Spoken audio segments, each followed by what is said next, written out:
नमो अर्हन्ताणं नमो सिद्धाणं नमो आयर्याणं नमो अध्यायाणं नमो लोये सवसाहूणम्।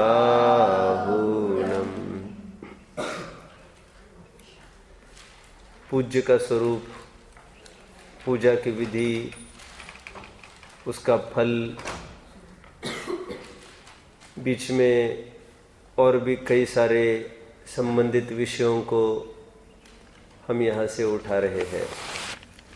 एक प्रकरण हमने मंदिर निर्माण संबंधी देखा था।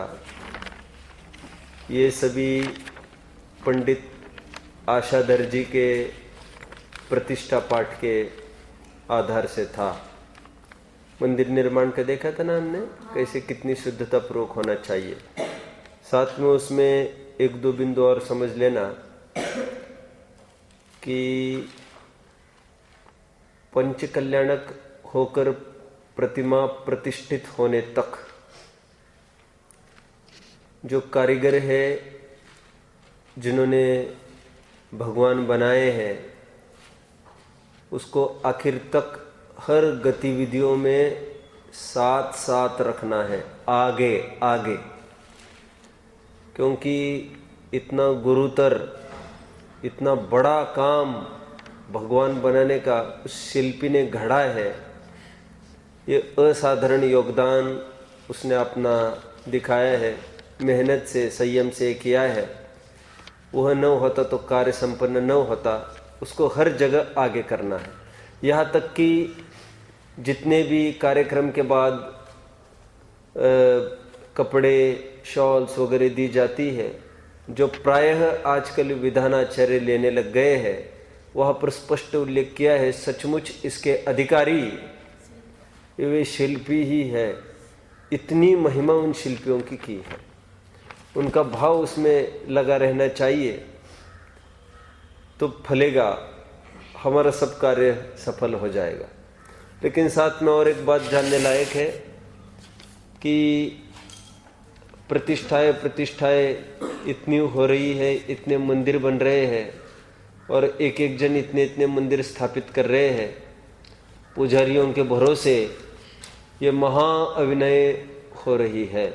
इसलिए अधिक मंदिरों को भी स्थापित ना करे, जहाँ पर बहुत अनिवार्य हो वहीं पर स्थापित करे, जिससे समाज की एक ही भी बनी रहेगी, टूट फूट नहीं होगी।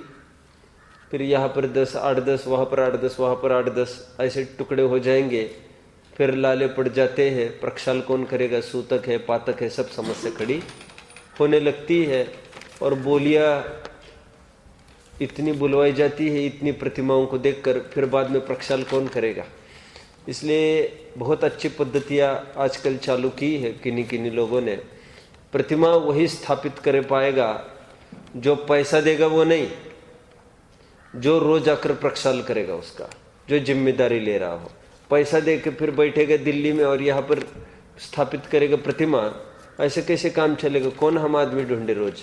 तो अपनी नैतिकता से ये सब काम करे और अधिक से अधिक धन का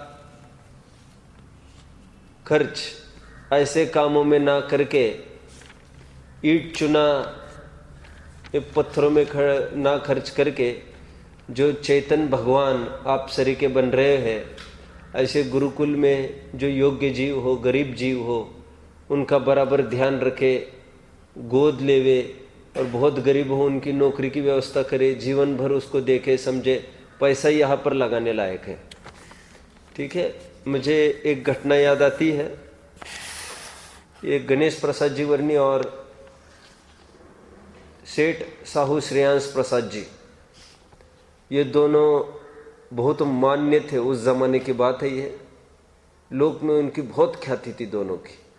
एक तो विरक्त जीव थे, सन्यासी, और एक तो बहुत पैसे वाले आदमी थे और धर्मानुरागी भी थे।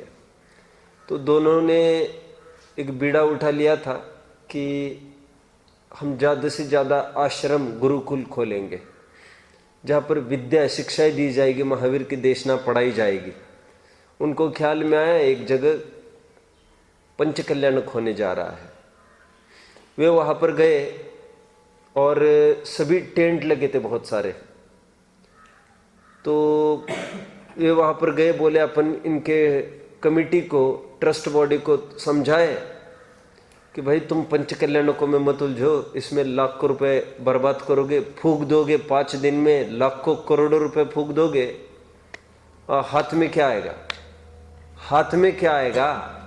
वही यदि करोड़ों रुपए यदि किसी गुरुकुल में लगेगा तो उनकी स्थायी पढ़ने पढ़ाने की व्यवस्था हो सकेगी, जो गरीब बच्चे वे भी आ सकेंगे, भोजन आदि की समस्या निपट जाएगी, फिर आगे उनको नौकरी में चाहिए, कहीं कुछ चाहिए, सहयोग कर सकेंगे। पैसा इन चेतन भगवानों पर खर्च किया जाए। वो समझाने के लिए वो ट्रस्ट कमेटी के पास जा रहे थे। तो वे गए वहाँ पर, वैसे उनकी बहुत इज्जत थी, लेकिन ये थोड़े विरोधी पक्ष वाले थे। तो एकदम ये सब उखड़ गए ट्रस्टी लोग और एकदम विरोध करने लग गए। बोले ये कैसे हो सकता है, ऐसा नहीं होगा, हम तो करेंगे पंचकल्याण। तो फिर इनको बहुत समझाया, समझो समय की आवश्यकता समझो, आप पैसा बर्बाद मत करो इन फालतू कामों में, खान पान पर और ढोल ढमक में, नाच गानों में, मनोरंजन में, धर्म के नाम पर मनोरंजन में आप पैसा उछालोगे, क्या उपलब्धि होगी? और इतने मंदिर हो रहे, इतने हो रहे हैं, जो जीर्ण मंदिर हो रहे उसका ही जीर्णोद्धार करो ना, उसमें पैसा लगाओ। कोई कोई मंदिर का यह हालत है, पेंटिंग को पैसा नहीं और तुम खड़ा कर रहे, तुम नया खड़ा करने की अपेक्षा इसी को तुम सहारा देकर इरेक्ट करो तुम। तो बहुत बात हुई, वे तैयार हो गए, ठीक है गुरुकुल खोलेंगे, पैसा पंच कल्याणक में नहीं खोलेंगे। फिर बाद में ये पता चला, बोले आप कब आए, कैसे आए? तो ये पता चला ये तो कल आए थे, रात में ही थे, और बाहर जो टेंट लगाए थे कपड़े वाले, कोई कार्यक्रम था बड़ा पंच कल्याणक की तैयारी के रूप में, तो उसमें रुके थे। बोले आपने बताया नहीं हमको, आप ऐसे टेंट में रुके, इतना बड़ा आदमी? बोले नहीं नहीं, हमारे प्रयोजन की सिद्धि हो गई, आप इसमें तैयार हो गए, यही हमारे लिए सबसे बड़ा आतिथ्य है। और आप राजमहल में भी उतारो, उसमें आतिथ्य नहीं देखते हैं। नहीं, आपने ऐसा कैसे किया? इतनी सादगी पहले लोगों की होती थी और जगह जगह जाकर वे यही इसी का प्रचार प्रसार करते थे। मैंने अभी वहाँ पर बताया ना, आपको याद आ रहा है? सर सेठ हुक्मचंद जी का भी उन्होंने कैसे एक गुरुकुल स्थापित किया, वहाँ पर बताया मैंने।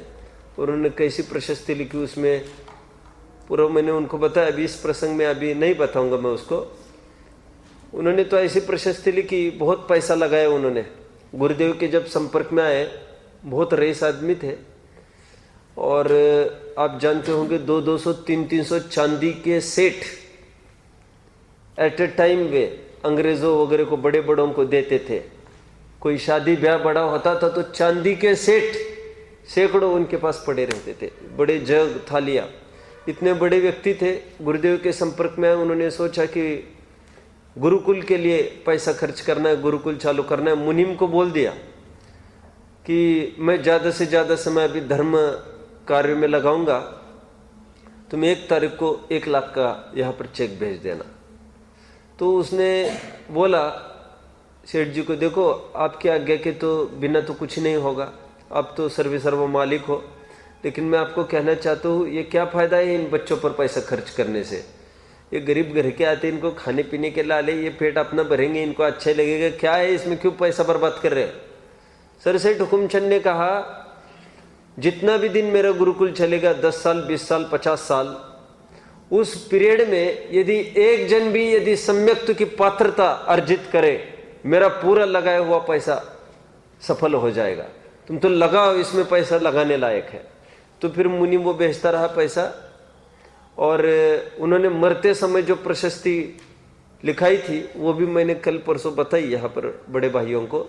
उन्होंने प्रशस्ति लिखाई थी सभी समाजवासियों को कि मैं जा रहा हूँ, आप सभी इस ट्रस्ट का ध्यान रखना, इस गुरुकुल का जो खड़ा किया है, पैसे की कोई व्यवस्था की समस्या नहीं आएगी, हर महीने में पैसा आएगा, उसको आप लगाओ और उसको चालू रखो, बहुत अच्छे से सुचारू रूप से व्यवस्था होने दो।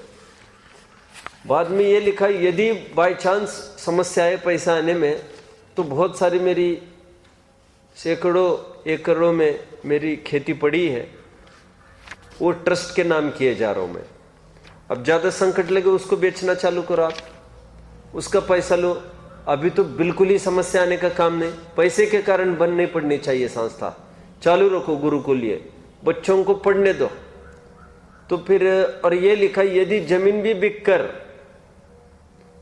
पैसा खत्म होता है तो कह रहे मैंने मेरे दोनों बेटों को खूब प्रॉपर्टी का विभाजन करके जा रहा हूं, कोई पैसे की कमी नहीं। आप किसी भी बेटे को संकेत करोगे मात्र, वो भर भर के पैसा दे देगा, कोई मना करने वाला नहीं इस काम के लिए। मैं उनको भी समझा दिया है, अब उनको मांग करना। यदि परिस्थिति का तो कोई ठिकाना नहीं है, यदि if they fail to give, यदि वे भी न दे पाए, पाप को दे आए, तो मैं समाजवासियों से अपील करता हूं कि समाजवासियों में से कोई भी आए, प्रशस्ति में लिखा था, और इसमें थोड़ा हाथ लगाए, अपना काम समझकर, अपना सबका मिलकर काम है, और मैं आपका ऋण जरूर चुकाऊंगा, इस भाव में नहीं सही, मैं तो मर रहा हूं, अभी प्रशस्ति लिख रहे थे ना मरते समय, तो इस भाव में ना सही, अगले भाव में मैं आपके खेत का बैल बन के आऊंगा, आपकी खेत की जुताई करूंगा, एक एक पाई आपकी चुकाऊंगा, लेकिन आप इस गुरुकुल को बंद नहीं होने देना। इतनी उज्जवल भावना से गुरुकुल और आश्रम खोले जाते हैं, ये आपको उसका ज्ञान होना चाहिए। आइए अपने मूल प्रकरण में जुड़ जाइए। मुझे बहुत सहज भाव आया कि अधिक मंदिर, अधिक प्रतिष्ठाएं व्यर्थ है।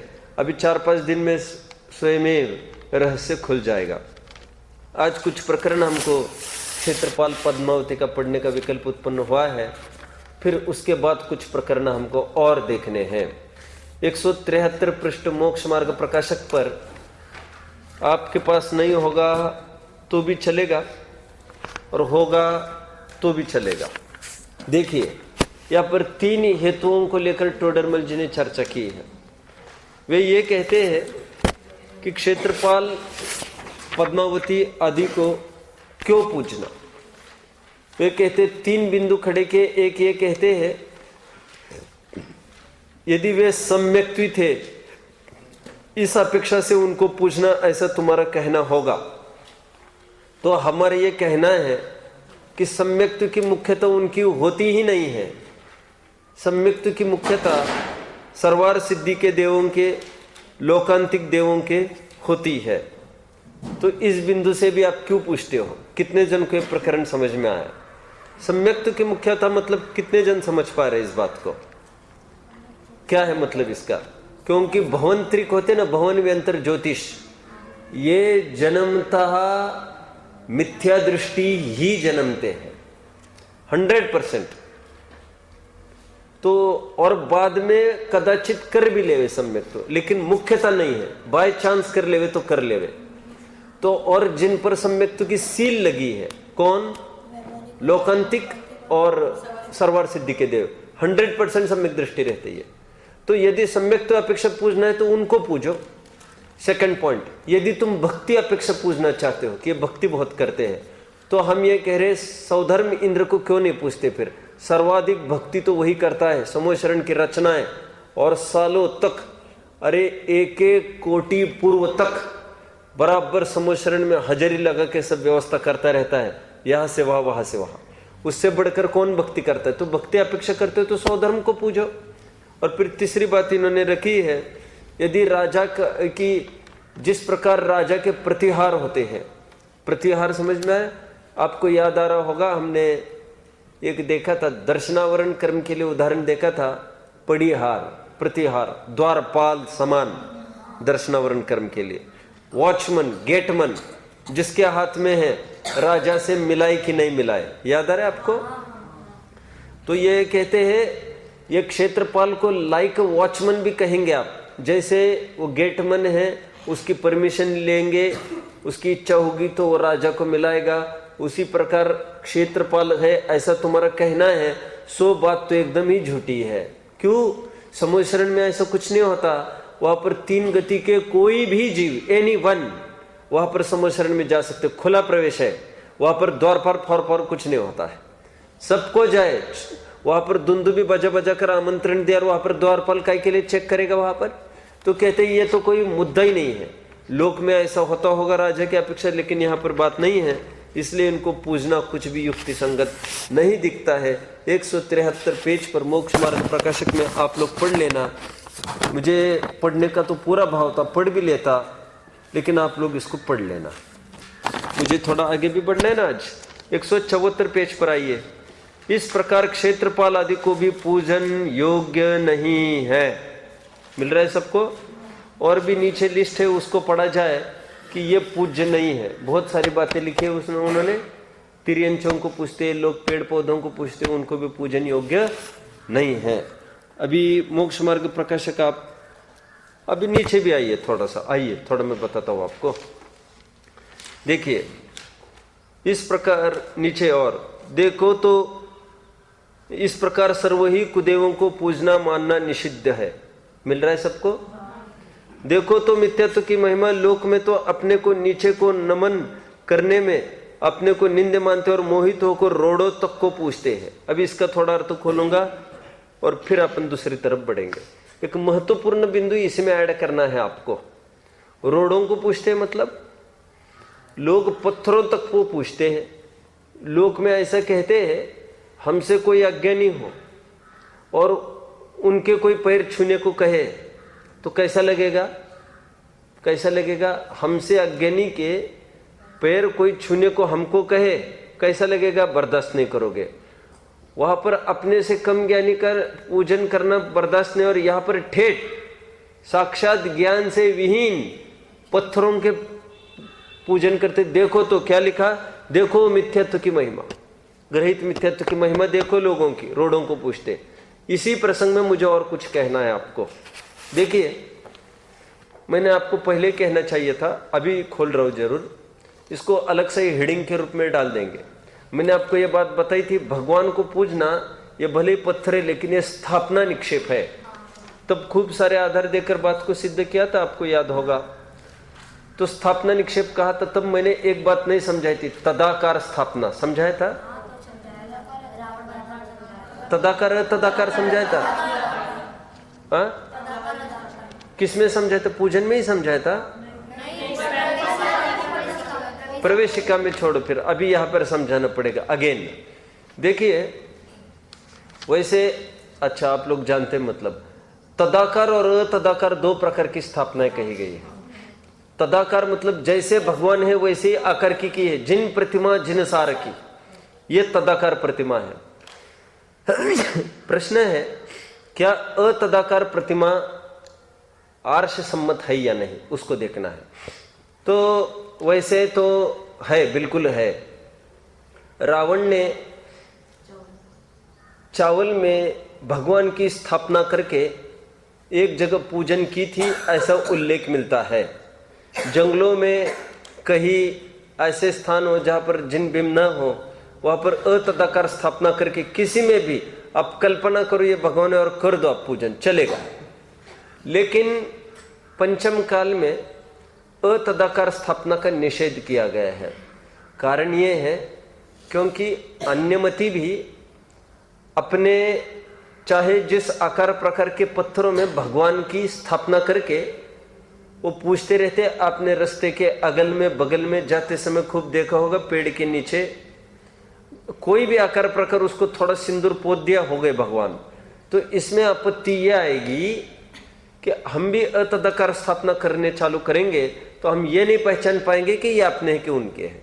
तो पंचम काल में ग्रहित मिथ्यात्व का प्रकोप है अभी, और खास तौर पर इस हुंडाव सर्पिणी काल में। इसलिए इस काल में आचार सार ग्रंथ में लिखा अतदाकार स्थापना स्वीकृत नहीं है। आइए, मुझे तो ये बताना था। अभी अपना रत्नकरण सावकाचार की तरफ अपन बढ़ते हैं। कार्तिकीय अनुप्रेक्षा का एक छंद मैं आपको पहले बताऊं, यह सबको कंठस्थ करने लायक है। जय देवो वियरखदी, यदि देव हमारी रक्षा करते। जय देवो वियरखदी, मंतो तंतोय खेतपालोय। मंत्र तंत्र और क्षेत्रपाल यदि हमारी रक्षा करते। मीयमाणम पिमनुसम, तो मरते हुए मनुष्य को भी, मियमाणम भी मनुष्य, मरते हुए को भी, मनुष्य को भी, तो मनुया अक्षया होती, तो उसको भी बचा लेते ना, उसको भी अक्षय कर देते, और इस विधि से मनुष्य अक्षय ही हो जाता, कभी न मरता। इससे फलित हुआ तंत्र मंत्र क्षेत्रपाल देव कोई कुछ भी करने में समर्थ नहीं है। कार्तिक अनुप्रेक्षक का क्षण था जो क्षेत्रपाल का सीधा निषेध करता है। बोलिए, जय देवो वियरखदी मंतो तंतोय खेतपालोय मियमाणं पिमण्णुसं तो मणुया अक्षया होती। नंबर नहीं ज्ञान में मेरे, ऐसे ही मेरे याद में है ये। क्या आप में से किसी ने कभी क्षेत्रपाल का बिंब देखा है? आपने देखा है? कहाँ पर देखा है? कैसा होता है? अच्छा, सामान्य पत्थर जो चाहे जिस आकार का उसको थोड़ा सिंदूर पोता हो, उसको क्षेत्रपाल कहते हैं। ठीक है, हाँ केमिकल जो भी हो, फिर थोड़ा चांदी का वर्क भी लगा देते हैं, और बिल्कुल मंदिर के एंट्रेंस पर होता है। सिक्के भी चिपकाते लोग, वो ग्रहित मिथ्यात्व में सब आएगा। वे धर्मेंद्र क्या है ये भी मैं थोड़ा बता। धर्मेंद्र किसी ने देखा आप लोगों ने? पद्मावती किसी ने देखी आप लोगों ने? बराबर। तो पद्मावती का तो आपको पता है, उसको बुझाई होती है, रोज एक आदमी साड़ी बदलता रहता है उसकी, देखा होगा बहुत। कितना तमाशा, कैसा भद्दा दिखता है। पढ़ के तो दिखाऊंगा मैं अभी आपको थोड़ा, लेकिन पहले सामान्य जानकारी दे दूं। हमारे दक्षिण में बहुत धर्मेंद्र की प्रतिमा आपको देखने मिलेगी, और इतना दर्द होगा देखकर आपको मैं अभी जो कहने वाला हूं आपको यकीन नहीं होने वाला मैं जो कहूंगा। हमारे अकलूज में ही जहाँ पर मैं रहता था, जहाँ पर मेरा नेटिव था, वहाँ पर एक नवदेव मंदिर है। वहीं पर उन्होंने नवदेवों को स्थापित किया है। नवदेव मतलब जिनवाणी, जिन धर्म आदि आदि, पंच परमिष्टि तो है ही, जिन बिम तो है ही। तो वहीं पर एंट्रेंस में एक तरफ पद्मावती है और एक तरफ धर्मेंद्र है। अब धर्मेंद्र कैसा होता है मैं बताता हूँ आपको थोड़ा सा। खड़ा है वो आदमी, एक आदमी मतलब देव कहते वो धर्मेंद्र को। धर्मेंद्र तो कल देव है ही, कल तो देखा ही था अपने भवनवासी का एक देव। उसको कैसे दिखाते ये लोग? हाथ में हथियार है, एक तलवार जैसा एक हथियार, एक हाथ में कुत्ते की गर्दन, और खून टपक रहा है किसी को, और वो भी स्वयं बैठा है कुत्ते पर, और कुत्ते पर बैठा और हाथ में समझो किसी की भी खोपड़ी है, और उसने अभी चीर दी है उसको, ऐसा मंदिर में। और उसको गुड़ यदि कोई चढ़ाता है के रूप में खुश हो जाता है, ऐसी वितरागी भगवान यहाँ पर, और 2 इंच पर ये हथियार लेके। ये इतना तमाशा अपने जिन मंदिरों में ऐसा होता है। ऐसे एक नहीं, अब दक्षिण में जाएंगे ना, हर मंदिर में आपको देखने मिलेगा, हर। आप कहेंगे क्या तमाशा है। बुंदेलखंड में ये हो नहीं पाया, दिल्ली में भी कई जगह देखने मिलेगा, और दक्षिण में जाओ तो है ही तमाशा पूरा। चलो आइए अभी थोड़ा सा पढ़ते हैं, फिर आज भी कई सारी जानकारी आपको देने का मेरा भाव है। देखिए कल यहाँ पर भी कई जनों ने बैठकर पढ़ा था क्या? और किसने पढ़ा? आपने पढ़ा। दीदी ने भी मुझे आकर पूरी थीम बताई कि यहाँ पर ऐसा है, आपने जो एक एक बात कही हूबहू ऐसा ही है। हालांकि मैंने इसमें से नहीं पढ़ा था, सच्ची बात कहूँ आपको, मैंने तो दूसरे को जैन निबंध रत्नावली में से ही पढ़ा। और आपको जो मैंने बताया उसमें एक नवीन बात थी जो इसमें नहीं है। वे यक्ष यक्षिणी, वे धर्मेंद्र और उसकी पत्नी नहीं है, दोनों अलग अलग चीज है। ये इसमें जहाँ तक वो उजागर नहीं किया, इसमें इतना ही उजागर किया कि रागी द्वेषियों को क्यों पूजना, लेकिन जो सटीक बात थी शायद इन्होंने इसमें नहीं ली है। चलो मैं थोड़ा सा आगे बढ़ता हूँ, अभी आगे बढ़ते। मुझे तो एक मूल मुद्दे की बात पढ़ के दिखानी है, बाकी सब आप पढ़ लेना बाकी। पेज नंबर 47 का मैं थोड़ा पढ़ूंगा। क्षेत्रपाल आदि का पूजन निषेध। जल्दी जल्दी आइए, सब तैयार है? आपको पढ़ना वैसे 44 से है सबको। देखो 44 पेज खोलिएगा सब। कितने ही चक्रेश्वरी, चक्रेश्वरी कौन है ये? चक्रेश्वरी कौन? आदिनाथ की यक्षिणी मानते हैं, बाकी है कहीं नहीं लिखा। और पद्मावती देवी किसकी मानते होंगे? ये पार्श्वनाथ की, जबकि उसका नाम पद्मा है सच पूछो तो। चलो थोड़ी देर के लिए पद्मावती भी मान लेते हैं। किसको? लेकिन धर्मेंद्र की देवी के तो पद्मावती नहीं कह सकेंगे ना। और फिर यक्ष और यक्षिणी पति पत्नी है, ऐसा भी नहीं है ना कहीं लिखा।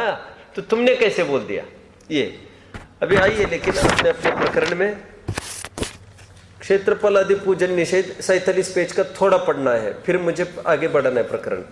बहुत से लोग मिथ्या बुद्धि के कारण मंदिरों में क्षेत्रपाल की स्थापना करते और प्रतिदिन उसकी पूजन करते हैं।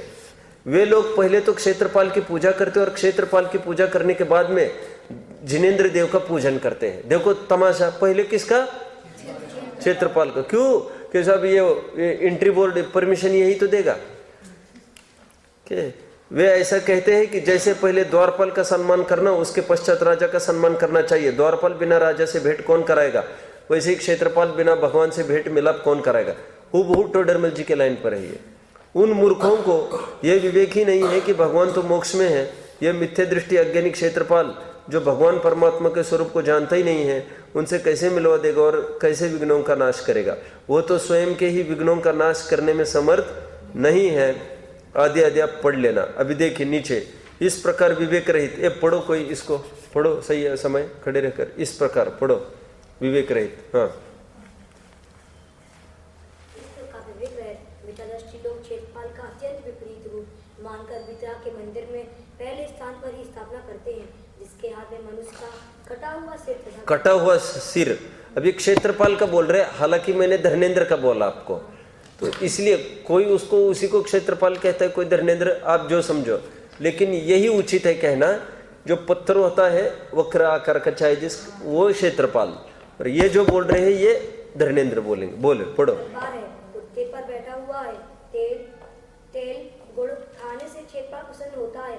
ऐसा लोग को बहकाकर क्षेत्रपाल को पुजवाते हैं तथा इसका दर्शन पूजन पहले करते हैं। सो यह सब मिथ्यादर्शन और कुज्ञान का विभाग जानना। समझ रहे? बैठिए। अब ये पैराग्राफ आगे का पढ़ते हैं।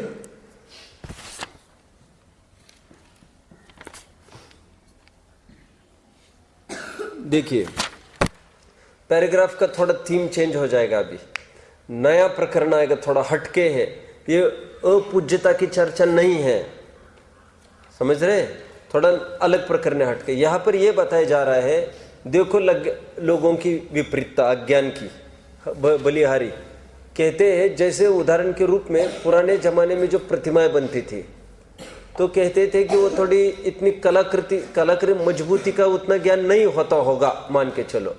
तो किसी भी कारण से वो थोड़ा सपोर्ट के रूप में कान बड़े करके वो चिपका देते थे नीचे कंधे पर, वो सपोर्ट के लिए, ताकि वो मस्तक बना रहे। इसके लिए बाद में कह रहे अभी मजबूती भी आ गई। अब मजबूती मान के चलो अब नहीं भी आई, अपन ये नहीं कह सकते सीधा कि पुराने लोग अज्ञानी थे, क्योंकि उनको तो और बुद्धि थी। लेकिन सदा सुखदास जी क्या बोल रहे हैं कि जब तुम धातु के प्रतिमाएं बनाते हो तब क्यों कान लंबाते हो? ये तो पत्थर में समस्या है, धातु में थोड़ी ना समस्या होती है ऐसी। कभी कितने जन बात को पकड़ रहे, लेकिन कहते लोगों की अज्ञान की बलिहारी है। एक जन चालू करता है, बस घिसा पीटा उसी पर मक्खी मार करता रहता है। वो मक्खी मार समझते हो? मक्खी मार उसको कहते हैं। एक था अनुवादक, ट्रांसलेटर, वो पुस्तक का ट्रांसलेशन करने लग गया। This is a pen, is, सुनो, यह पेन है, तो उसने ट्रांसलेशन किया कि दिस इज अ पेन। अभी वो ट्रांसलेट करता करता गया, आगे मिला इंग्लिश में कहीं लिखा होगा कि beware of white ants, we should keep the wood away from white ants. तो उसने हिंदी अनुवाद क्या किया, हम सफेद चिंटियों से दूर रखें। व्हाइट एंट का अनुवाद क्या? और व्हाइट एंट का मतलब क्या होता है आप जानते हैं? तब आप हंसेंगे। व्हाइट एंट मतलब होता है दीमक। वो व्हाइट एंड मतलब सफेद चिंटी थोड़ी होता है। ये मक्खी मारों की यह हालत होती है, पकड़ रहे। और मक्खी मार क्या करते हैं सुना, अभी अनुवाद करते, आप समझ रहे हैं ईसागढ़ वाले। तो और उनकी समस्या देखो क्या है, कहीं 4-5 पन्ने वो ट्रांसलेट करते गए, पन्ना नंबर 6 पर, हाँ अब हंसा ये, अब हंसा, मुख खुल गया अभी। तो पन्ना नंबर 6 पर वहां पर नीचे एक मक्खी मर गई थी, मच्छर मर गया था और उसको खून भी छपा था। तो अनुवाद करने बैठा था तो उसने वहां पर मक्खी की डिजाइन और लाल लाल रंग भी कर दिया। इसको कहते हैं मक्खी मार। समझ में आता है आपको? जैसा कहता है ऐसा, कुछ स्वयं की खोपड़ी, कुछ लगाना नहीं दिमाग। चलो आगे बढ़ते हैं। अभी देखिए जैसे ये विकृति आ गई कान वाली, तो सदासुखदास जी कहते हैं या ऐसे समझदारी क्यों नहीं रखते लोग, कान बड़े करने की क्या आवश्यकता है। एक बात, दूसरी बात ये कह रहे वे कि कहते हैं कि किसी ने कभी कदाचित पार्श्वनाथ की प्रतिमा फण सहित बनाई। सदासुखदास जी ने इसको भी बहुत आड़े हाथ लिया है और उसी के पीछे झगड़े चल रहे हैं। अंतरिक्ष पार्श्वनाथ के पीछे, अंतरिक्ष पार्श्वनाथ सुना है किसी ने? लड़ाई चल रही है 50-70 साल से। श्वेतंबर दिगंबर, ताले पड़े, भगवान कोई दावा नहीं कर पा रहा है। और जाओ खोदा पहाड़ निकली चुहिया और पार्श्वनाथ है क्या? फण वाले, और ये तो निषेध ही कर रहे उसका। देखिए मुझे क्या कहना है, वे कहते लोगों का अज्ञानता तो देखो, कहते फण सहित विराजमान करते। बोले समोशरण में पार्श्वनाथ क्या ऐसे खड़े रहते हैं क्या? कहते हैं वह अवस्था तो मुनि अवस्था है और केवल ज्ञान होते उपसर्ग तो दूर होता है, फिर थोड़ी ना उपसर्ग रहता है। भगवान को उपसर्ग सहित दिखाना यह अतिशय की निरतिशय है, निरतिशय है। लोग समझते ही नहीं कह रहे और लोग करते रहते हैं। लेकिन मैं और एक बात कह रहा हूं, हाँ तो फिर हम ऐसे पार्श्वनाथ को पूजे कि नहीं पूजे, इसमें थोड़ा दिमागी प्रयोग करें, भले ही मुनि अवस्था क्यों हो फिर क्या? क्योंकि सवाल और एक खड़ा हो रहा है फिर, ये बाहुबली हमने जो यहाँ पर स्थापित किए हैं वे भी तो बेल वाले हैं और उनको भी केवल ज्ञान हुआ होगा तो बेले लिपटी रही होगी क्या फिर, कि अतिशय से हट गया होगा सब, परम औदरिक शरीर हो जाता है। तो ये समस्या यहाँ पर भी है। तो जिसने बनाया होगा श्रवण बेलगोला में सबसे पहली बार, उसको बनाया होगा, तुम उसको क्यों इमिटेट करते हो? तुम मत उसके लाइन पर चलो, ये कह रहे वे। और फिर ये भी कह रहे फण किसी ने बनाया होगा वैसा तुमको नहीं करना चाहिए, और यदि हो तो हमको क्या करना है? मैं आपको प्रश्न पूछता हूँ। तो इसमें ज्यादा अकुलता की बात नहीं है, बस वे मुनि अवस्था की प्रतिमा है, वो भगवान अवस्था की नहीं है वो। आप सब समझ रहे मेरी बात को? देखो कदाचित भरत में दिखाए बेल तब तो कदाचित ठीक भी है, लेकिन वो साफ पार्श्वनाथ दिखाए तो उसमें कोई पॉइंट ही नहीं है। क्यों? कौन बताएगा? क्यों? कौन बताएगा? यहां पर कम से कम कोई वैराग्य तो झलकता है कि देखो वेल कैसी लिपट गई थी, साल कैसा, 1 साल कैसे तप किया था इन्होंने। वहां पर क्या वैराग्य होता है? सर्प, केवल सर्प की मुख्यता से लगाए लोगों ने कलाकृति, वहां पर ऐसा भी तो कुछ नहीं। हाँ उपसर्ग करते समय दिखाया होता तब भी थोड़ा सा प्रेरणा होता। ये तो उपसर्ग निवारण का दिखाया, मतलब हीरो किसको बनाया आपने? हीरो वो सांप को बनाना चाहते हैं तुम लोग, तो कदाचित ये चलेगा, वो नहीं चलेगा। और यदि कोई बनाता है तो पूजना, लेकिन उस सांप को देखकर नहीं, पार्श्वनाथ को देखकर पूजना, क्योंकि मुनि अवस्था वाले भी पूज्य तो होते ही है। पंचम परमेष्ठी बराबर रूप से पूज्य कहे हैं, देव हो, गुरु हो, शास्त्र हो। समझ में आता है? 9 देवता बराबर रूप से पूज्य बताए गए हैं। यहां तक कि बोलो वेदी में विराजमान कौन है? आप भी आप जानते हैं वेदी में विराजमान देव भी है, गुरु भी है और शास्त्र भी है। देव और गुरु कहां पर है? आप कहेंगे वो बाहुबली है ना, वे लिपटल, वे गुरु है। मैं ये नहीं कह रहा हूं, मैं ये कह रहा हूं ऊपर चलो आदिनाथ के पास, वहां पर भी 3 चीजें दिखेगी आपको। हालांकि वहां पर तो 2 ही दिखेगी, देव और गुरु। क्यों भैया गुरु कहाँ है? अरे यही तो गुरु है। अरहंतों को गुरु भी कहते हैं किसी अपेक्षा से, जय जय नाथ परम गुरु है। तो वही देव वही गुरु और शास्त्र का है। वो जो ताम्रपत्र होता है ना, ताम्रपत्र, यहाँ लिखा मिलेगा ताम्रपत्र, यंत्र यंत्र यंत्र पर होते हैं बीज अक्षर। ऊपर भी है, ऊपर है क्या? ऊपर भी है। आदिनाथ के वहां पर है? मैं यहाँ पर तो होंगे ही, मंदिरों में क्यों नहीं होंगे? ऊपर है क्या, ये पूछ रहा हूँ। यहाँ पर कैसे नहीं होगा? यहाँ पर भी होगा। सब जगह देव, शास्त्र, गुरु, ये तीनों वेदी में विराजमान करते। इसलिए ये भी भ्रम नहीं पालना। क्या हम पूजन तो देव शास्त्र गुरु की कर रहे हैं और यहाँ पर तो मात्र भगवान है, अब गुरु कहाँ से लाए? अरे यही तो गुरु है, शास्त्र। अरे शास्त्र ये जिनवानी, ये क्या शास्त्र है पूरा? और इसलिए यंत्र भी रख दिए। तो ये भी भ्रम नहीं पालना। अभी देखो सदा सुखदास जी क्या बोलते हैं। भगवान पार्श्व जिनेंद्र की प्रतिमा मस्तक के ऊपर फण बिना बनाते ही नहीं है। उसके बिना बनाते ही नहीं है, बोल रहे नहीं चलेगा, बोलते नहीं चलेगा। भगवान पार्श्व अरहंत के समोशरण में मस्तक के ऊपर धर्मेंद्र द्वारा फण बनाना कैसे संभव है? धर्मेंद्र ने तो भगवान के तपस्या करते समय मुनि अवस्था में फण मंडप बनाया था।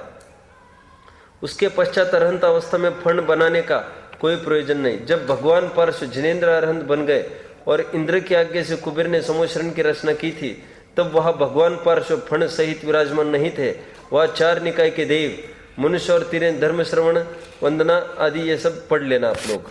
ये काल के दुष्प्रभाव से नीचे पड़ेंगे। जैसे पाषाण की भगवान की प्रतिमा में अंगों की सुंदरता व मस्तक की रक्षा के लिए करुणों को लंबा करके कंधों से जोड़ देते हैं। मान के चलो रक्षा इस अपेक्षा से भी ले लो, बहुत मुसलमान लोग आकर गर्दन छाटते थे। अभी धातु की प्रतिमा में ऐसा है क्या अवसर? ऐसा अवसर धातु की प्रतिमा में तो है ही नहीं। पाषाण में हो सकता है, फिर भी ऐसे बनाते कि अरे धातु में बड़े कान वाले। उन्हें देखकर सभी धातु की प्रतिमा के भी कर्ण कंधों से जोड़ने लगे। सो यह तो देखा देखी चल गई। उसी प्रकार अरहंत की प्रतिमा के ऊपर फण का आकार बनाते हुए लोगों को देखकर तत्व को समझे बिना फण बनाने की प्रवृत्ति चल गई। फण बना देने से प्रतिमा तो अपूज्य हो नहीं जाती, क्योंकि 4 प्रकार के सभी देव चारों तरफ से सदा ही भगवान की सेवा करते ही है। फण मंडप करने से ही धर्मेंद्र को पूज्य मानना, वो तो देव मुड़ता है। ठीक है, उसके पीछे वो छिपा रहता है उनका रहस्य। तो ये थोड़ा समझने की बात है। और किसी ने बनाया होगा कभी तो हम अनुकरण उसका ना करें। प्रकरण समझ में आया हो तो आप बताएं, तो फिर मैं आज थोड़ा सा आगे बढ़ने का भाव रखता हूँ। कितने जन तैयार हैं तो मैं आगे बढ़ूँ। अभी हमको केवल 10-15 मिनट में 2 बिंदुओं को देखना है, फिर और भी प्रकरणों को छूना है। एक प्रकरण तो ये देखना है, 9 ग्रहों की पूजा करने लग गए हैं, उसका क्या रहस्य है अभी देखते हैं। क्या 9 ग्रह? मैं आपको क्या बताऊं, इंदौर का यहाँ पर यदि कोई होगा, इंदौर में तो बहुत बड़ा एक मंदिर खड़ा कर दिया 9 ग्रहों का। अपन के लोगों ने नहीं, मित्र पक्ष वालों ने 9 ग्रह अलग अलग, और लोग जाकर उनको पूछते हैं और लोगों के दिमाग में इतना ठूस ठूस के भरा है, ग्रहों की शांति करो तो हमारे जीवन में शांति होगी। तो क्या ये जैन दर्शन सम्मत है? पूज्य अपूज्य की अपेक्षा से अब हमने क्षेत्रपाल, पद्मावती, धर्मेंद्र, यक्ष यक्षिणी की भी चर्चा करने के उपरांत अभी 2 बिंदुओं पर चर्चा करना बाकी है। हवन की भी कर दी। कौन सी? एक तो 9 ग्रह और एक तो दिक्पाल की बाद में करेंगे। तो 9 ग्रह का थोड़ा सा रहस्य समझ लीजिए, 2 मिनट में बताओ। 9 ग्रह में वे सूर्य और चंद्रमा भी मानते हैं। तो समझने लायक बात यह है, वो बताएगा कोई? वेरी नाइस, बोलिए। हाँ, वेरी नाइस। और कोई नया पॉइंट? मुक्ति की बुद्धि बहुत शार्प है वास्तव में।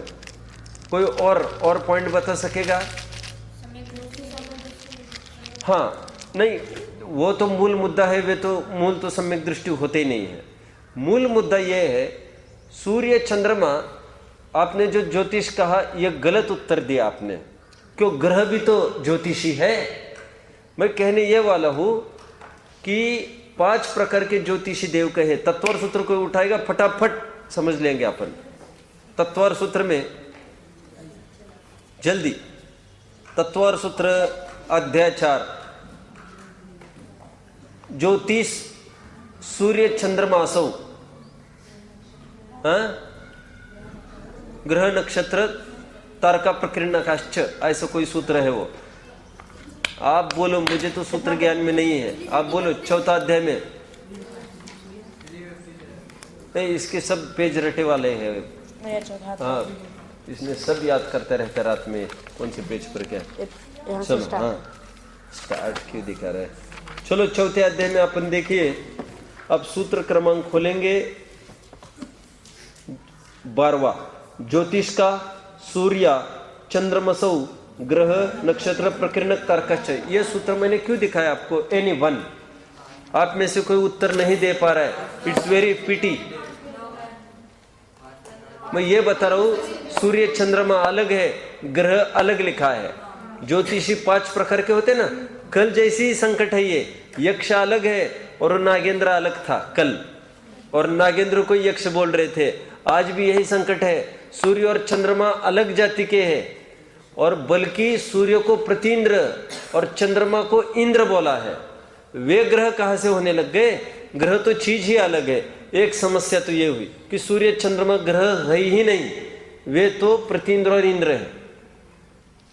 और सेकंड बात यह है कि ग्रह 9 होते ही नहीं है, ग्रह होते हैं 88।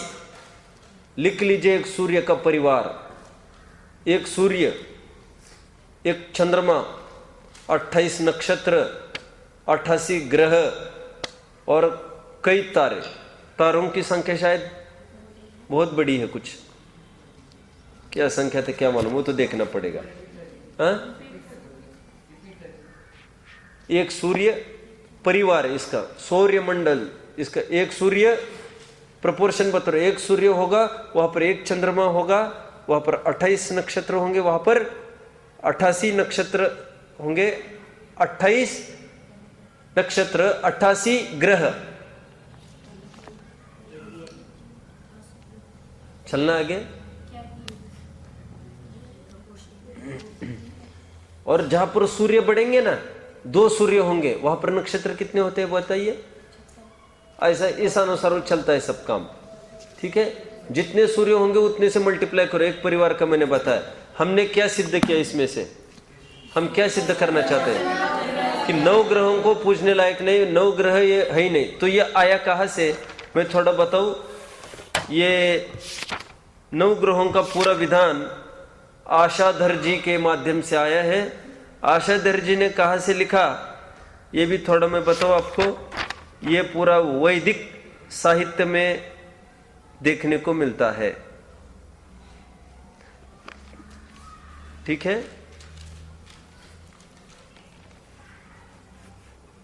ये मैंने कल कहा था ना, आशाधर पहले मुनि थे, उनको भगा दिया वहां से। उनके गुरु कौन बताए थे? नरेंद्र सेन बताया था। ठीक है, तो ये वैदिक ग्रंथों में से 9 ग्रह पूजन की चर्चा ली गई है। ये दूसरे मती भी इसको मानते हैं, अपन इसको बिल्कुल नहीं मानते। इसको श्वेतंबर मानता है कि नहीं, वो दूसरा विषय देखना पड़ेगा। अभी आइए अपने दूसरे प्रकरण पर। क्या देखना है? दिक्पालों की पूजा करना कहते हैं। अब दिक्पाल क्या चीज है वो भी हम देखें। वैसे मालूम ये पड़ा कि दिक्पालों का भी पूरा प्रकरण ये वैदिक संप्रदाय से ही कॉपी किया है, और इसके जनक भी ऑफ कोर्स कोई बताएगा? सब आशाधर जी ने ही ये करतूदे की है। और देखिए, वे 10 दिक्पाल का मूल वर्णन वैदिक संप्रदाय में है, और श्वेतंबर मत में भी बराबर ऐसा प्रकरण मिलता है। वहां से उन्होंने उतारे है। देखिए, वे 10 दिक्पाल थोड़े से लिख लो आप कौन कौन से। इंद्र, अग्नि, यम, नैऋत्य, वरुण, मरुत, कुबेर, ईश, ब्रह्म और नाग। वैसे आपको एग्जाम में कुछ पूछने वाले ना, आपको याद करना ही है। आपको बस जानकर, इसमें कोई मुझे इंफॉर्मेशन देनी इसलिए बता रहा हूं। इंद्र, अग्नि, यम, नैऋत्य, वरुण, मरुत, कुबेर, ईश, ब्रह्म, नाग। लिख लिया सबने? अभी देखिए, मैं आपको थोड़ा दिक्पाल का थोड़ा बताता हूं आपको। दिक्पाल क्या चीज है सबको बताता हूं। पहले देखिए, आपके हाथ में तत्वर सूत्र है, खोलिए चौथा अध्याय जल्दी। चौथा अध्याय सबने खोला? चौथे अध्याय में इंद्र, सामणिक, त्रयस्त्रिंश, लोकपाल, आणिक, प्रकीर्णक, चौथा सूत्र है होगा। चौथा देखो, चौथा ही है कि मैंने जो बोला वो? अभी थोड़ा ध्यान दो। लोकपाल वर्ड है वो, क्या है? उसको कोटपाल भी कहते हैं कोई कोई। कोटपाल और लोकपाल एक ही बात क्यों है? कोट का पालन करने वाला, कोट मतलब राजा की नगरी, तो कोटपाल भी वर्ड मिल रहा है। कोतवाल का आज की भाषा में अर्थ करेंगे police. Very nice, very nice. Who told you? Who told you? आपको पता है। तो कोतवाल मतलब होता है पुलिस आज के जमाने का। तो देखिए, तो लोकपाल का कहीं कहीं अर्थ दिग्पाल, ऐसा अपने जिनवानी में आया है। दिक्पाल भी आया, कहीं कहीं दिगिंद्र ऐसा भी मिलता है। लेकिन अपने जितने भी ग्रंथ हैं, अपने जितने भी ग्रंथ है कर्णानियों के,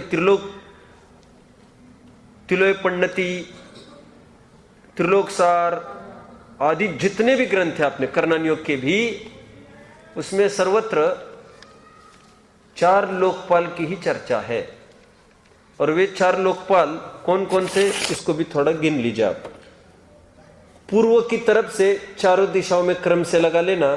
सोम, यम, वरुण, कुबेर। सोम, यम, वरुण, कुबेर।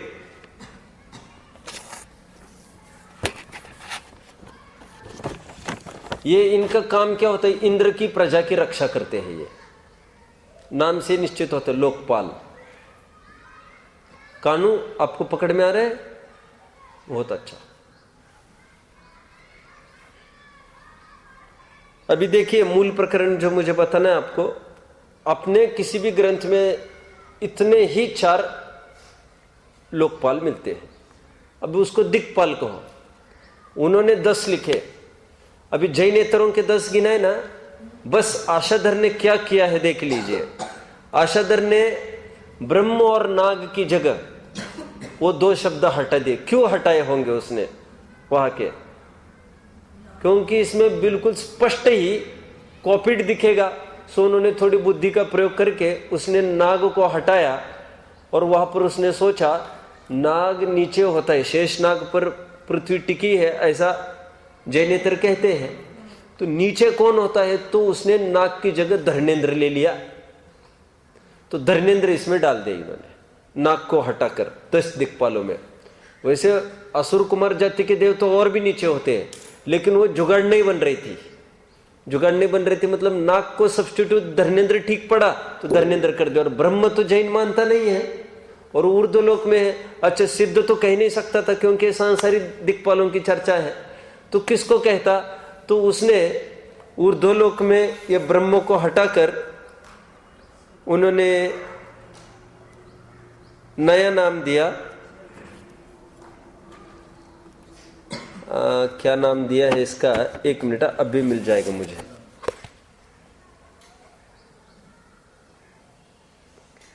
ब्रह्म का नाम जो दिशा में, उनमें फर्क करने फर्क इतना सकते हैं ब्रह्म को।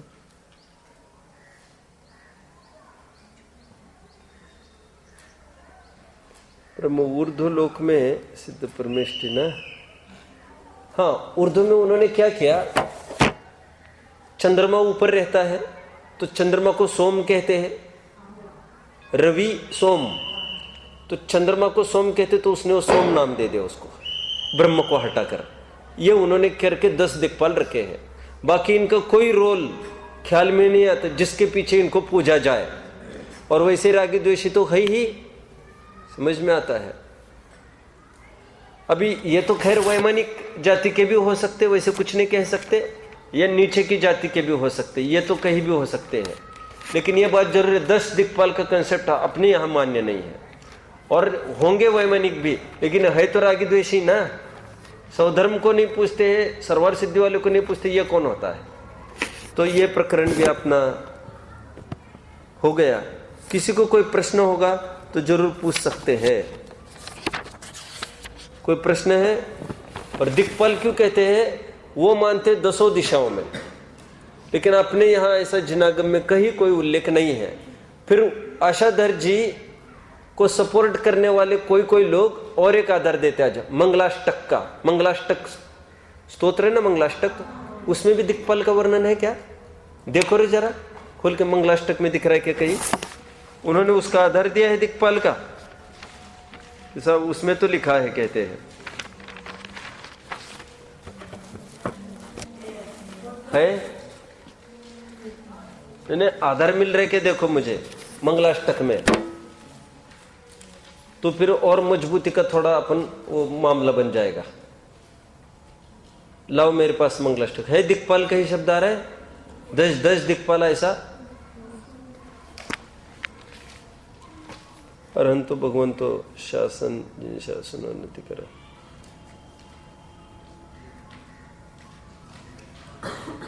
चलो छोड़ी, इसमें होगा, नहीं तो दूसरा कोई मंगलाष्टक होगा, उसका आधार देकर उन्होंने बात की है। लेकिन कटारिया जी ने लेख में स्पष्ट लिखा है, या ऐसा कहकर काम नहीं चलेगा, मंगलाष्टक किसका ये भी आपको सिद्ध करना पड़ेगा। क्योंकि मंगलाष्टक भी हो सकता है भट्टा रखा हो, जैसे महावीराष्टक की अपना अपना प्रामाणिकता है, वैसे मंगलाष्टक की वैसे प्रामाणिकता नहीं मानी जा सकती। तो यदि इसमें होगा भी, इसमें है क्या कहीं वर्णन? यदि मिलेगा तो समझ लेना चाहिए कि ये प्रामाणिक नहीं है।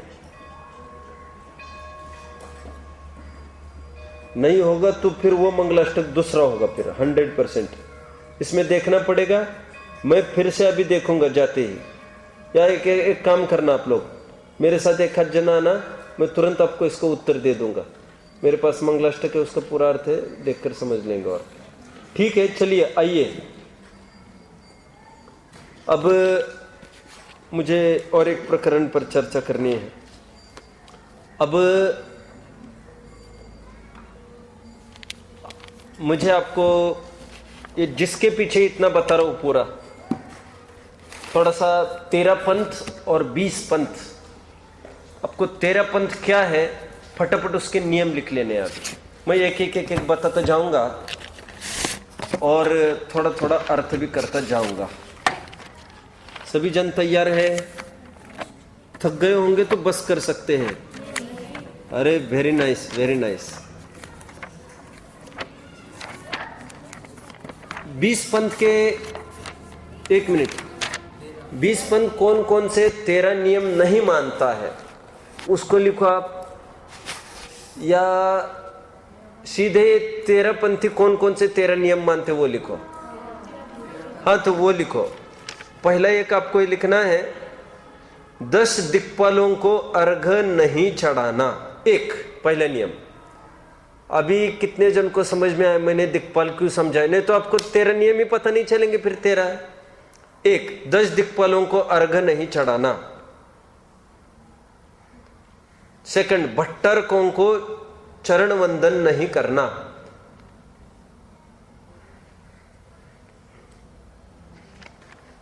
अभी कितने जन को ख्याल में आ रहा है कि हमको जो इतना भट्टारक क्या है समझाया गया है, 10 दिक्पाल, वो इसके पीछे पूरा समझाया गया है। मैं इसकी भूमिका बांध रहा था बराबर, ठीक है। अभी देखिए 2 पॉइंट्स हो गए, अभी 3rd पॉइंट, मूर्ति पर चंदन नहीं लगाना। 3rd पॉइंट, इसका खुलासा करता हूं अभी मैं।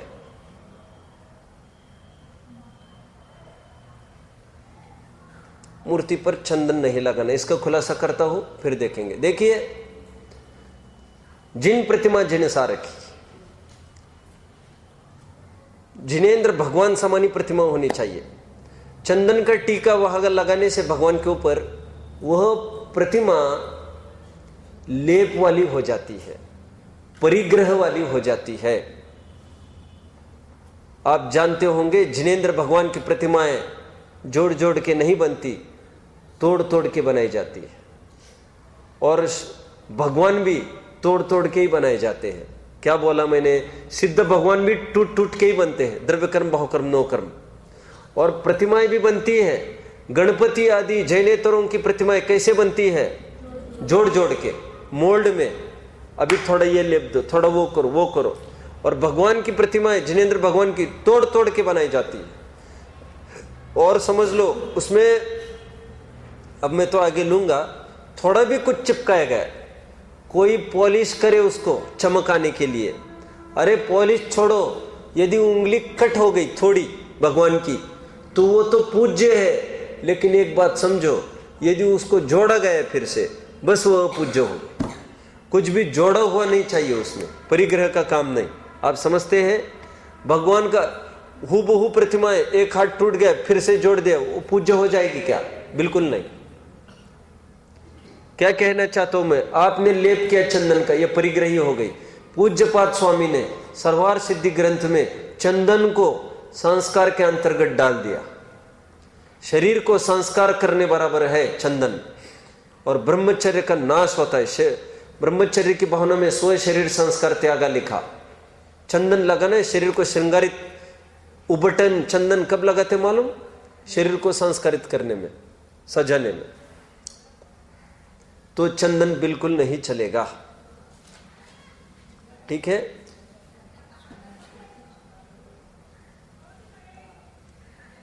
आगे बढ़ते हैं। समझ में नहीं आता, क्या नहीं समझ में आता, चर्चा तो मैं परसों से करूंगा पूरी, दो तीन दिन के बाद 8 द्रव्यों की। तब मैं बात कहने वाला हूं आपको, समझ में नहीं आता। नैवेद्य वहां चढ़ाया 4 फीट पर, और बोलो दीपक वहां चढ़ा रहे 4 फीट पर, सब वहां। चंदन को यहां पर काय के लिए घिस के लाए?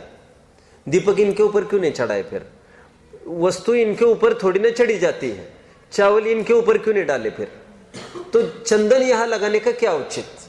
हमारे कहने से वो भी वहां पर लगाना नहीं चालू करना, हम तो ये कह रहे वो वहां पर लगाना उचित नहीं है। चंदन का सबको समझ में आता है। और फिर वो पीला पीला रंग पड़ता जाएगा। जिनेंद्र भगवान वो जैसा ओरिजिनल है वैसे तो नहीं रहेंगे ना, फिर निर्लेप प्रतिमा नहीं रहेगी, वो लेपन हो ही जाएगा उसमें। और एक वस्त्र का धागा डाल के भी बोलो, अकलंक निकलंक ने उसको लांगा था, इसका मतलब उतना भी बर्दाश्त नहीं है जो हटाई जा सकता। और चंदन तो लगाएंगे, वो केसरी केसरी रंग चढ़ता रहता है उसको, इसलिए सरागी प्रतिमा नहीं बनाई जाए। ओके, आगे बढ़ते। आगे का नियम, कितने नियम हुए? फूल नहीं चढ़ाना, इतना ही देखेंगे, फिर कल देखेंगे।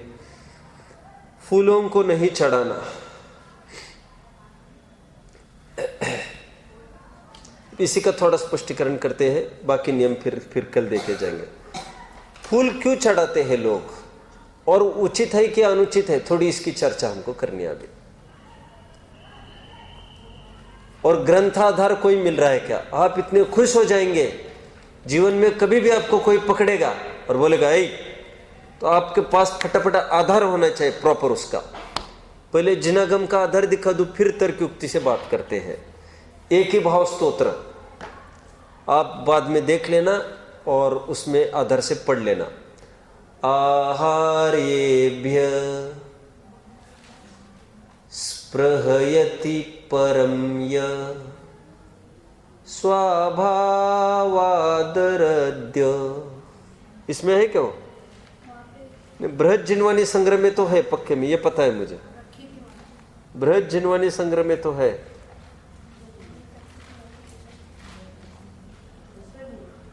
हाँ, एक ही भाव स्तोत्र है। चलो छोड़ो, मेरी तो सुनो, बाद में नोट करो आप। मैं स्टार्टिंग तो बोल ही रहा हूं। आहार ये है, खोलो फिर। पूजन पाठ प्रदीप है क्या? वो क्या पेज है? पेज क्या? 398।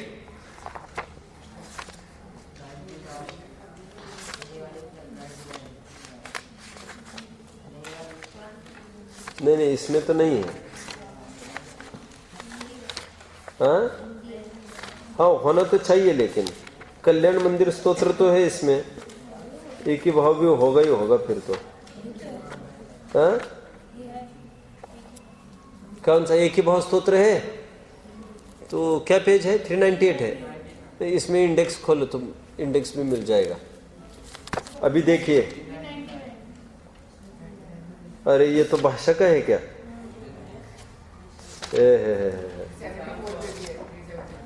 हाँ?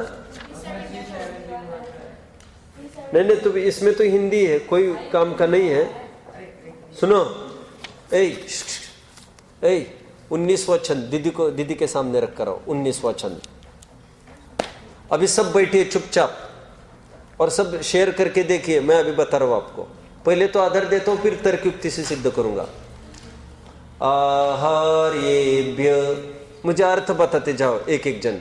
आहार्येभ्य, ग्रहण वही करता है। आहार मतलब ग्रहण करना, ग्रहण वही करता है। आहार्येभ्य स्पृहयति परम्य, जो इच्छा करता है, और स्वभावादरद्य, जो स्वभाव से असुंदर हो, जो स्वभाव से असुंदर हो वही ग्रहण करने की इच्छा करता है। स्वभाव क्या? आहारेभ्य स्पृहयति परम्य स्वभावादरद्य। शस्त्रम ग्राही त्वमसि शुभ, नहीं, तो शस्त्रम ग्राही भवति सततम वैरिणाम यश्च शक्य। दूसरे का क्या अर्थ है? शस्त्र वही रखता है जिसको बैरियों से हारने का भय हो। शस्त्रम ग्राही भवति सततम वैरिणाम यश्च शक्य। सर्वांगेषु त्वमसि सुभगस्त्वं न शक्य परेशान। आप तो सर्वांग से सुंदर हो और ना किसी से पराजित होने का काम है। तत्किं भूषा वसन कुसुमैः किं च शस्त्र हृदयस्त्रे। फिर हे भगवान, आपको भूषण वस्त्र फूल की क्या आवश्यकता? उसमें क्या अनुवाद देखो, अनुवाद में क्या शब्द पड़ा? अनुवाद में क्या शब्द है? काय के लिए? फूल, फूल है क्या? है? पढ़ के दिखाओ जरा लाइन वो। फूल हटा दिया इन्होंने, फूल हटा दिया। ये देखो कैसा चकमा दे दिया। कितने जन समझ रहे हैं अभी चकमा कैसे देते हैं? ये मित्र पक्ष वालों की है, वे फूल वालों को मानते हैं, उन्होंने कुसुम शब्द ही हटा दिया। अब इसका मूल संस्कृत पढ़ेंगे आप, मेरे पास संस्कृत है, यहाँ पर भी आप देख लेंगे। 19वां छंद एक ही भाव स्तोत्र, स्पष्ट अंतिम वाक्य देखो। तत्किं भूषा वसन कुसुमे किंच शस्त्र हृदयस्त्रे। कुसुम आ गए ना, उसके लिए शस्त्र अस्त्र वस्त्र का क्या आवश्यकता है? फूल आदि की। तो ये तो आधार दिया मैंने कि उनको फूल का प्रयोग नहीं हो सकता। अब थोड़ा तर्कयुक्ति से देखें, हम लोग की भी हम मर्यादा देखें। महात्मा गांधी जी के लड़की की शादी थी। महात्मा गांधी जी की लड़की की शादी में सरोजिनी नायडू ने आकर गांधी जी को ये बोला कि बापूजी, आप तो आपकी लड़की को सजने धजने दोगे नहीं, आभूषण वगैरह कुछ भी करने नहीं दोगे, इसमें क्या कोई शक ही नहीं था। लेकिन हम ये चाहते हैं वो फूलों से तो सजाए क्या कम से कम उसको शादी के टाइम में। तो गांधी जी ने एकदम कड़ा रुख अपना कर ये बोला था कि वे फूल उस वनस्पति के अंग है, उनको वनस्पति से अलग करना अपनी उंगलियों को अलग करने जैसा है, ये मुझे बिल्कुल बर्दाश्त नहीं। और आजकल तो पार्क्स में लिखते हैं don't touch me, do not plug. उनको जहां पर है बने रहने दो, उनको वहां पर बना रहेगा तो कितने दिन तरोताजा सबके मन को मोहकता देता रहेगा। अब उसको उखाड़ेंगे, 4 घंटे में ब्यूटी चली जाएगी और वो एक के पास आ जाएगी। समझ रहे? मुझे तो फूलों का निषेध करना है। देखिए, एक बार स्थानकवासी संप्रदाय में परिवर्तित होकर, मंदिर मार्गी, श्वेतंबर मंदिर मार्गी परिवर्तित होकर स्थानक में आई। साध्वी थी वहां पर। वो यहाँ पर स्थानक में आकर ये कहती थी कि मंदिर मार्ग छोड़ दिया, उसका मूल कारण ये है इतने फूल और हार माला इतनी आती थी। ये जो पूजन का कक्ष है ना, रोज उतना आधा भर जाता था फूलों से, बोले। और उसको 6-7 दिन में चलते फिरते लटे इतनी हो जाती थी, देख नहीं सकते थे हम उसको। ये फूलों में ये हिंसा का आयतन है। और मूल बात तो ये है, फूल अनंत कायिक है, सचित है, और इसमें त्रस की राशि है। त्रस जीव है इसमें, त्रस। और भाई साहब, त्रस तो छोड़ो, एक इंद्रिय भी सचित नहीं चढ़ाते भगवान को। पूरी चर्चा करूंगा परसों से। एक इंद्रिय भी सचित नहीं चढ़ाते, और तुम तो अनंत कायिक। जैसा आलू प्याज में दोष है, निगोदी जीव उसके आश्रय से रहते हैं, वैसे इसके आश्रय से निगोदी जीव रहते हैं, फूल के आश्रय से। और निगोदी जीव नहीं, अनंत कायिक ही नहीं, त्रस जीव भी है। कहां पर है त्रस जीव, कौन बताएगा? हर फूल में त्रस जीव कहां रहते हैं? राइट। उसकी जो पराग होती है ना, पराग में रहते ही है त्रस जीव। क्यों? वो पराग में से उड़ उड़ के लेके जाते शहद को, कई चिपके रहते उसमें। वो अपने को कोई आंखों से दिखाई देंगे ऐसा बिल्कुल नहीं है। सब त्रस राशि फूलों में रहती है। तो जिसने फूल को चढ़ाया उसने त्रस को भी चढ़ाया है, एक इंद्रिय को, मतलब बलि ही चढ़ाई है। यहाँ पर मांस ही चढ़ाए। 2 इंद्रिय का शरीर मतलब क्या है? मांस, कलेवर, मांस। ठीक है, कितने बिंदु हुए आज हमारे? आज हमारे 4 बिंदु हुए हैं।